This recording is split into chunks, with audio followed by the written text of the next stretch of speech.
السلام عليكم ورحمة الله وبركاته. حياتنا مليانة بناس ناجحين كتير جدا، والوهلة ممكن واحد فينا يقول أنا لو كنت عملت زيهم أو لو أنا عملت زيهم هبقى أفضل منهم. في الفيديو ده هنناقش مقولة اسمها السهل الممتنع.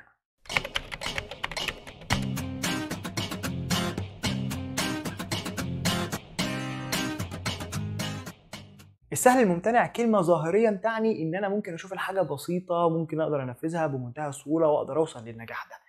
بس عمليا أنا لا، الحاجة دي كانت مترتبة على مجموعة من الخبرات اللي كانت أصلا مترتبة على مجموعة من الستبس والخطوات اللي أنت عديت بيها في حياتك، والخطوات دي أدت للخبرات، والخبرات دي أدت لنجاحك أنت في الآخر.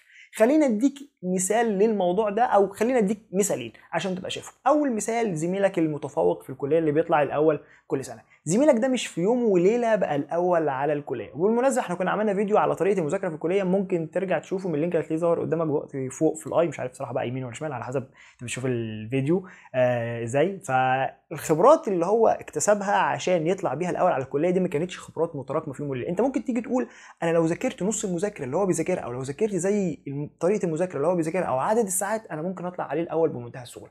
بس الموضوع مش كده. الموضوع ده زميلك من زمان جدا وهو متعود على الكومبيتيشن مع الانفايرمنت بتاعت الناس المتفوقين من زمان جدا وهو متعود عليه. انت لو مش في الانفايرمنت ولسه داخل الكليه، ومثلا شفت واحد زميلك طالع الاول في السنه الاولانيه، تيجي تقول السنه الثانيه طب انا هذاكر زي ما هو بيذاكر. مش شرط ان انت تطلع الاول وتعرف تستمر ان انت تطلع الاول لحد ما تتخرج من الكليه باعلى جريد.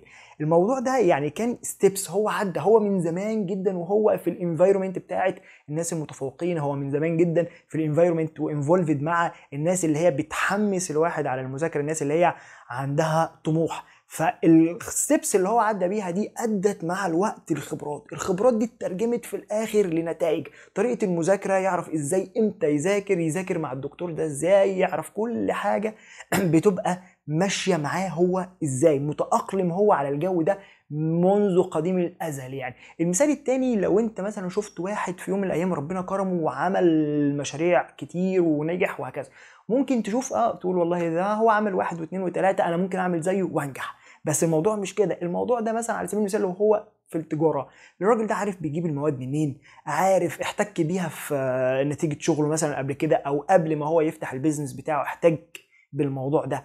عنده من الخبرات اللي كانت متراكمه في السوق اللي اهلته ان هو يعرف المنافسين بتوعه، يعرف يبيع امتى، يعرف يبيع بكام، يعرف يعمل كل حاجه ريليتد بالبيزنس بتاعه. فانت ظاهريا ممكن تشوف ان هو ما شاء الله بيبيع اسمه بس لوحده بيبيع، انما اسمه عشان يوصل للليفل ان هو لوحده يبيع من غير ما يبذل اي ايفورت، دي نتيجه خبرات، نتيجه عرقلات كانت موجوده كتير جدا في حياته، ستيبس عدى عليها، والستيبس دي مع الوقت شكلت خبرات، والخبرات دي شكلت السكسس او النجاح في الاخر.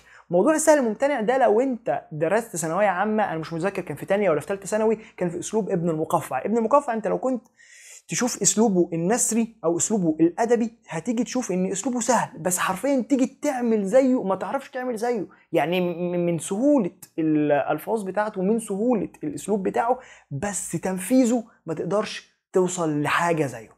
دي ببساطه جدا فكره السهل الممتنع. احنا عندنا عشان نوصل لاي نجاح في الدنيا لازم النجاح ده بيترتب على سعي، والسعي دي بتقدم معاك لخبرات، والخبرات دي بتترجم معاك في الاخر لنتائج. وربنا ما بيضيعش اجر عمل حد سعى ولا اجتهد ولا عمل. ممكن تكون قدراتك مش هي اعلى حاجه في الدنيا، بس انت مع السعي ربنا بيكرمك. اسعى يا عبد وانا معاك، هي دي المقوله الصح. انما مش الناس بتقولها اسعى يا عبد وانا اسعى معاك، وربنا مش هيسعى معاك. ربنا بيقول لك اسعى يا عبد وانا معاك، يعني انا هوفر لك اللي انت محتاجه، بس نتيجه ان انت هتبذل مجهود ربنا هيكرمك في حياتك. دي كانت حاجه كده السريعه حبيت انا افضفض بيها معاكم. اشوفكم في الفيديوهات الجايه ان شاء الله. ما تنسوش بقى تتابعونا في اللينكات اللي موجوده، يعني لو انت على اليوتيوب هتلاقيها في الديسكربشن بوكس، لو انت على الفيسبوك هتلاقي اللينكات موجوده مع البوست. اشوفكم في الفيديوهات الجايه ان شاء الله، ولو عندكم اي مقترحات قولوها لنا في الكومنتات. سلام.